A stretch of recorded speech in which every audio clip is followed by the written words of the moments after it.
나라를 위한 기도라는 제목으로 같이 말씀 나누겠습니다.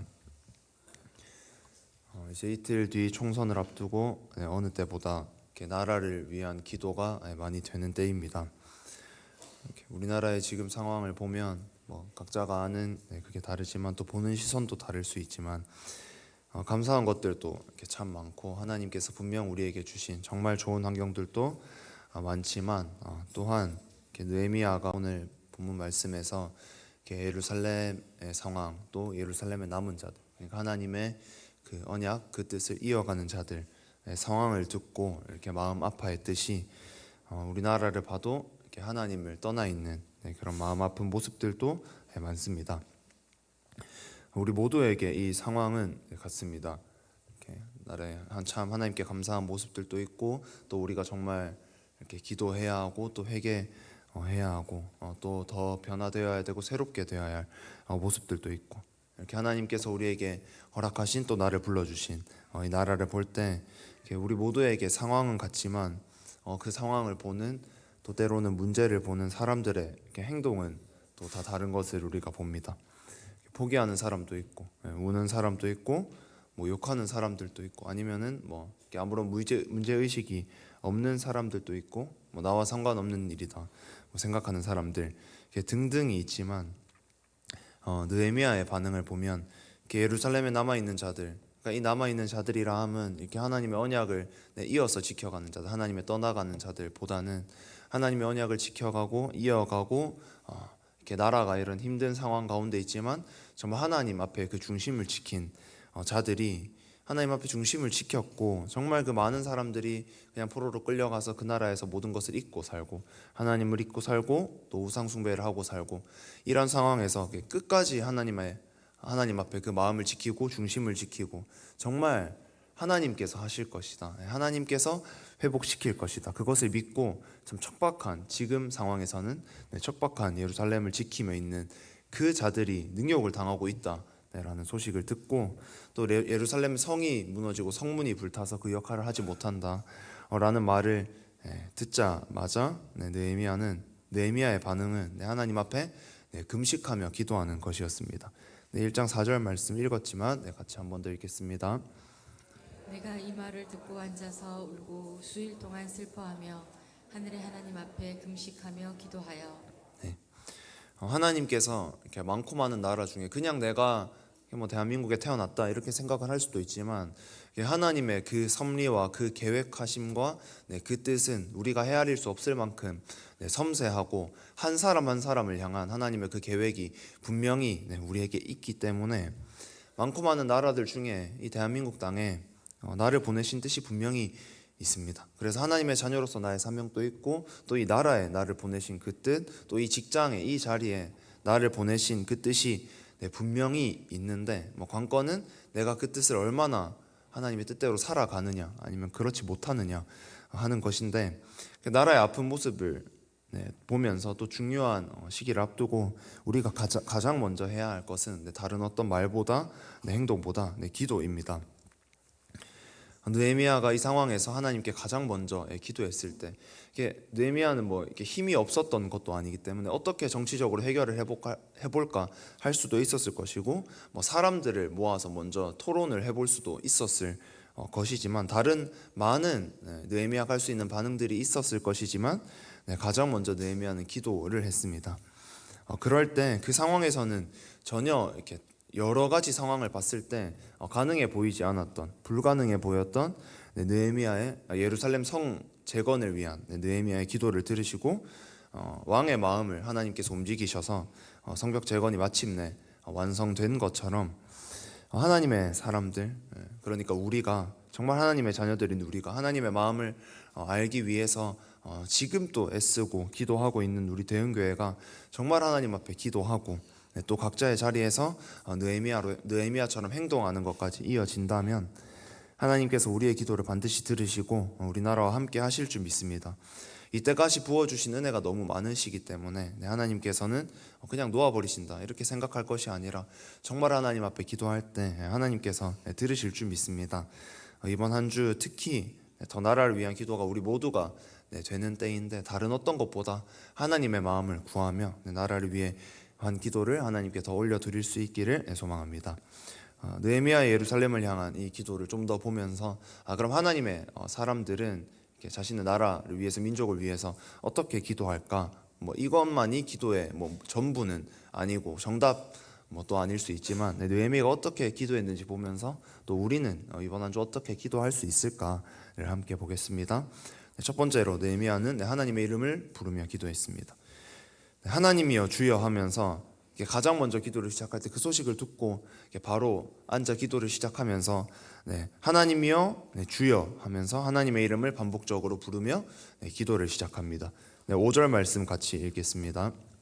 이르되 하늘의 하나님 여호와 크고 두려우신 하나님이여 주를 사랑하고 주의 계명을 지키는 자에게 언약을 지키시며 긍휼을 베푸시는 주여 간구하나이다. 느헤미야는 하나님의 이름을 부르는데 크게 두 가지입니다. 크고 두려우신 하나님, 초자연적이고 위대한 하나님, 이 위대하신 하나님의 이름을 부르고 또 주의 계명을 지키는 자들에게 언약을 지키시며 긍휼을 베푸시는 하나님의 이름을 부릅니다. 하나님께서는 사람이 감히 측량할 수 없는 위대하고 두려운 분이십니다. 우리가 하나님의 임재 앞에 나아갈 때 그것을 느낄 때가 있습니다. 또한 모든 것을 하실 수 있는 그 어느 것도 하지 못하시는 일이 없는 전능하신 분이십니다. 그럼과 동시에 하나님은 우리와 그렇게 동떨어져 있는 우리와 다른 속성만을 가지신 멀게만 느껴지는 분이 아니라 언약을 통해서 우리를 하나님의 자녀로 삼으시고 우리와 그 언약을 통해서 교제하는 분이십니다. 이것을 느헤미야는 기억하면서 기도를 시작합니다. 오늘도 하나님은 정말 위대하시고 우리가 감히 측량할 수 없는 하나님의 조금이라도 우리는 다 알 수 없지만 그 하나님의 말씀을 우리가 따르고 지킨다면 하나님께서 우리에게 이미 언약을 주셨기 때문에 그 약속을 주시고 예수님을 주시고 우리를 살리시고 예수님이 얼마 전에 그 부활을 기념을 했는데 그 예수님을 우리가 믿기 때문에 하나님의 언약이 우리에게 유효하기 때문에 하나님께서는 그렇게 위대하고 우리에게 닿을 수 없는 분이시지만 오늘도 언약 백성인 우리에게는 우리가 하는 그 기도를 들으시고 교제하시고 함께 하시고 동행하시고 응답하십니다. 우리가 하나님을 사랑하고 정말 하나님의 말씀대로 산다면 그토록 위대하신 하나님께서 우리의 기도를 오늘도 들으시고 역사하실 줄 믿습니다. 우리의 기도의 시작은 하나님 내가 이렇게 했어요 보다는 그 위대하신 하나님이 나의 기도를 들으시고 정말 응답하시겠구나, 또 더 크게는 우리의 기도를 들으시고 정말 응답하시겠구나 라는 믿음의 고백으로 시작해야 됩니다. 그 믿음이 있을 때 될까 말까가 아니라 정말 하나님의 뜻대로 하시겠구나 라는 그 믿음이 있고 하나님께서 마음만 먹으신다면 얼마든지 이 나라를 살리시고 이미 수차례 우리가 알 수 없는 것까지 합하면 정말 많이 이미 역전에 그 일을 행하신 하나님께서 지금도 그 일을 행하실 수 있구나 라는 믿음의 고백으로 기도를 시작할 때 더 우리 마음에도 그 믿음이 충만해지고 하나님께서도 우리의 기도를 정말 들으실 줄 믿습니다.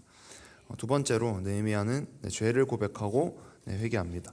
느헤미야는 하나님이여 주여, 정말 위대하신 하나님, 전능하신 하나님, 또 전능하시지만 그 언약을 통해서 하나님의 백성들인 우리와 교제하시고 우리의 기도를 들으시는 하나님, 그 이름을 부른 다음에 느헤미야는 죄를 고백하고 회개합니다. 그 기도가 1장 6절에서 7절에 나와 있습니다. 같이 보겠습니다. 이제 종이 주의 종들인 이스라엘 자손을 위하여 주하로 기도하오며 우리 이스라엘 자손이 주께 범죄한 죄들을 자복하오니 주는 귀를 기울이시며 눈을 여시사 종의 기도를 들으시옵소서. 나와 내 아버지의 집이 범죄하여 주를 향하여 크게 악을 행하여 주께서 주의 종 모세에게 명령하신 계명과 율례와 규례를 지키지 아니하였나이다. 아멘. 느헤미야는 이스라엘 백성들의 죄를 자신이 고백하고 회개합니다. 이 기도는 느헤미야가 할 기도가 아니었을 수도 있습니다. 느헤미야는 자기 위치에서 잘 살고 있었고 그 소식을 듣자마자 예루살렘 성이 불타고 사람들이 남은 자들이 하나님의 백성들이 능욕을 당하고 있다, 이 소식을 듣자마자 하나님 앞에 엎드려 기도를 한 것을 보니 평소에도 신앙생활을 잘하며 살았을 것입니다. 하지만 느헤미야가 다르게 하나님의 말씀대로 살지 않은 이스라엘 백성들은 따로 있었습니다. 자신은 잘 살고 있었고 그들은 죄를 지은 백성들은 따로 있었습니다. 하지만 느헤미야는 마냥 그렇게 생각하고 그 회개는 그들의 몫이다라고 넘기지 않았습니다. 민족의 죄를 어쩌면 죄를 짓고 있다는 것도 깨닫지도 못하고 마음대로 살아가고 있는 이스라엘 민족들을 대신해서 지금 우리에게 적용하면 하나님을 알지도 못한 채 사탄에게 휘둘려서 말을 하고 그 영향력을 행사하고 그 죄들을 지으면서 그것을 알지도 못하고 살아가고 있는 그 사람들을 대신해서 자신이 먼저 대신 회개하는 것입니다. 느헤미야의 태도는 나는 잘한다, 그런데 너희가 못한다, 이 태도가 아니었습니다. 민족의 죄를 보고 자신이 회개하는 것, 그것이 정말 하나님의 마음을 아는 자들의 모습입니다. 하나님께서는 하나님의 민족이, 하나님의 백성이, 하나님께서 선택하신 그 사람들이, 또 하나님께서 사랑하시는 자들이 죄를 짓는 것을 보면서 분명히 마음 아파하시고 끝까지 인내하시는 하나님께서는 그들조차 돌이키기를 원하실 텐데, 그것을 보면서 그거는 그 사람들이 잘못했지 하는 것은 하나님의 마음을 아는 것이라기엔 좀 거리가 멀 수 있습니다. 하나님의 그 마음을 정말 안다면 그들을 위해서 내가 회개하고 기도하고 마치 내 죄인 것처럼 내가 울면서 기도할 때 정말 하나님께서 더 움직이실 줄 믿습니다. 민족의 죄를 위해서 느헤미야는 대신 회개를 했습니다. 느헤미야만 그런 것이 아닙니다. 에스라, 바로 전 말씀에 에스라도 그랬고 수많은 영적 지도자들도 지금 또 많은 자들이 하나님께 자신의 것을 구하기에 앞서서 공동체의 죄를 자신이 회개하는 것을 우리가 알 수 있습니다. 지금 우리가 나라를 위해서 기도할 때도 정말 같습니다. 하나님의 마음을 떠나 마음대로 살고 있는 사람들 보고 비난하고 비판하기만 할 것이 아니라, 혹은 이제는 다 떠났구나, 할 수 있는 것이 없구나 생각하며 포기하는 것이 아니라, 느헤미야의 상황은 겉으로 볼 때는 지금 우리보다 훨씬 심각했고 불가능해 보였는데도 기도할 때 하나님께서 하신 것을 기억하면서 하나님의 뜻을 알고 하나님을 믿는 우리가 때로는 그들의 죄를 대신 회개하고 기도해야 됩니다. 또 그들의 죄만 말할 것이 아니라 정말 내 안에 지금 하나님을 반역하고 있는 모습들은 없는지 돌아보면서 정말 먼저 회개해야 합니다. 나의 죄를 회개하고 또 우리나라의 죄를 나의 죄라 생각하고 먼저 회개하고 나라를 위하여 기도하고 또 나라를 기도로 지키는 자들이 있을 때 하나님께서 그 기도를 정말 들으실 줄 믿습니다. 마지막으로 느헤미야는 하나님의 약속을 기억하며 기도했습니다. 이스라엘 민족들의 죄를 고백하며 회개한 느헤미야는 하나님께서 우리의 기도를 들어주셔야 할 근거로 하나님께서 하신 약속을 들며 기도합니다. 8절 9절 말씀 같이 읽겠습니다. 옛적에 주께서 주의 종 모세에게 명령하여 이르시되 만일 너희가 범죄하면 내가 너희를 여러 나라 가운데에 흩을 것이요 만일 내게로 돌아와 내 계명을 지켜 행하면 너희 쫓긴 자가 하늘 끝에 있을지라도 내가 거기서부터 그들을 모아 내 이름을 두려고 택한 곳에 돌아오게 하리라 하신 말씀을 이제 청하건대 기억하옵소서. 아멘. 느헤미야는 하나님의 백성들이 범죄하여 하나님을 떠났다가도 다시 그 계명을 지켜서 행하면, 다시 하나님의 마음을 알고 회개하고 돌아오면 그들이 쫓겨서 죄에 쫓기고 사단에게 쫓겨서 하늘 끝에 있을지라도, 이 말은 그들이 얼마나 아픈 상황에서 하나님의 마음을 떠나서 심각한 상황에 있을지라도 하나님께서 다시 회복시키시겠다 하신 말씀을 기억하며 기도하고 있습니다. 기도의 근거를 이렇게 내 안에서 찾으면, 우리의 모습에서 찾으면 그 근거가 너무 약합니다. 하나님께서 나에게 하신 것에 비해서 이렇게 주장할 수 있는 것이, 내세울 수 있는 것이 아무것도 없기 때문입니다. 나의 모습에서, 우리의 모습에서 기도의 근거를 찾으면 하나님께서 과연 내 기도를 들으실까라는 생각이 들 수밖에 없습니다. 우리가 새벽에 나와서 기도하고 저녁에 나와서 기도할 때도 내가 이렇게 했기 때문에 라고 생각하며 기도를 하면 부족한 모습들이 훨씬 많기 때문에 하나님께서 진짜 내 기도를 들으실까라는 그 믿음보다는 의심이 들 수 있습니다. 하지만 정말 우리는 기도의 응답의 근거를 느헤미야가 그랬던 것처럼 나에게서 찾는 것이 아니라 하나님께 그 믿음의 근거를 찾기 때문에 믿음으로 지치지 않고 기도할 수 있는 것입니다. 그렇게 기도할 때 하나님께서는 하나님의 사람들에게 기도의 자리에서 하나님께서 임재하시는 그 자리에서 꿈을 보여주시고 비전을 주시고 선포하시고 말씀해 주시고 회복시켜 주십니다. 그 하나님과의 만남이 기도의 자리에서 있기 때문에 내 속에서 그 기도가 머물러 있을 때 계속 지치고 쓰러지고 포기하고 싶고, 그런 기도가 하나님을 향한 믿음으로 바뀌어서 정말 하나님의 약속을 소망하며 기도하고, 하나님께서 하시겠구나, 정말 하시겠구나, 이 나라를 향한 하나님의 뜻이 분명히 있으시구나 라는 믿음으로 기도할 수 있는 것입니다. 우리의 기도가 때로는 막혀있고 지쳐있다면 다시 하나님의 약속을 기억하며 하나님께 그 믿음의 근거를 두고 기도할 때 우리의 기도가 다시 한번 회복될 줄 믿습니다. 결론입니다. 우리나라를 향한 하나님의 뜻이 분명히 있습니다. 하나님께서 이 나라를 세우실 때 분명히 하나님의 은혜로 또 긍휼하심으로 역사하셨고 지금까지 인도해 오셨다는 것은 이 나라를 향한 하나님의 뜻이 많은 사람들이 이야기를 하지만 우리가 정확히는 모를 수도 있습니다. 하지만 분명히 하나님의 뜻이 있고 이 마지막 때 하나님께서 하실 일이 분명히 있습니다. 예수님이 언제 오실지도 우리는 모르고 하나님께서 통일을 언제 이루실지도 우리는 알지 못하지만 정말 하나님을 향한, 하나님께서 이 땅을 향한 뜻이 분명히 있으시다는 것입니다. 그렇다면 여기에서 그치는 것이 아니라 하나님께서 다시 한번 기도하는 자들을 통해서 예루살렘을 회복시키셨던 것처럼 우리도 회복시키실 줄 믿습니다.